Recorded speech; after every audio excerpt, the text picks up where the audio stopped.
tardes amigos, ¿cómo están? Bienvenidos a RG en Vivo. Tenemos muchísima información para compartir con todos ustedes. A menos de una semana del asesinato del joven Matías Correa, la policía logró capturar a los dos autores del crimen. Uno de ellos apenas hace 3 meses salió de la cárcel y cuenta con frondosos antecedentes penales.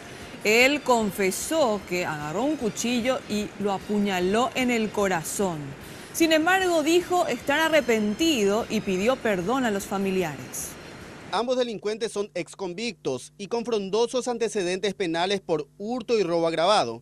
Alejandro Moisés Corbalán, sin titubear, reconoció haber bajado de la motocicleta, supuestamente porque los jóvenes le reclamaron el ruido que hacía, y luego de amenazarlos, clavó su cuchillo en la humanidad de Matías. Luis Ramón Rojas Román es el otro detenido en carácter de cómplice.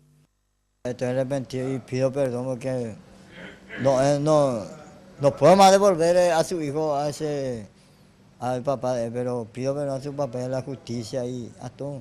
En ese momento que vos cometiste el crimen, ¿estabas borracho? ¿Estabas bajo el efecto de alguna sustancia? Borracho estaba, cerveza estaba tomando. ¿Estabas festejando algo? Sí, estábamos festejando nomás así. ¿Con tu amigo? Sí, con mi amigo. ¿Tu amigo también te ayudó a huir? No, él no tiene nada que ver en eso, él no tuvo nada. Yo fui, yo la apuñalé, yo maté y yo... Pero él te ayudó, fue tu cómplice, te ayudó. No, él se bajó nomás para atajarme a mí. Pero te ayudó a huir.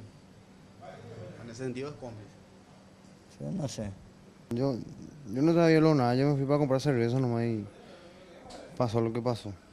Mediante la ayuda de la ciudadanía y el video de las cámaras de seguridad, pudieron identificar a los delincuentes. En la casa de uno de ellos encontraron el cuchillo y la moto utilizada.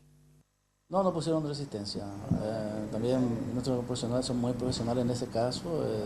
Procedieron a la detención y no pusieron resistencia. Pero sí en la declaración sucinta han manifestado de que ha participado en el hecho y que uno de los detenidos confesó ser el autor de ese deleznable hecho. Los familiares de Matías y la comunidad de Fernando de la Mora se manifestaron anoche para protestar por la ola de inseguridad que vive el país. El fiscal Óscar Delfino ya imputó a los detenidos por el delito de robo con resultado de muerte y solicitó al juez la prisión preventiva.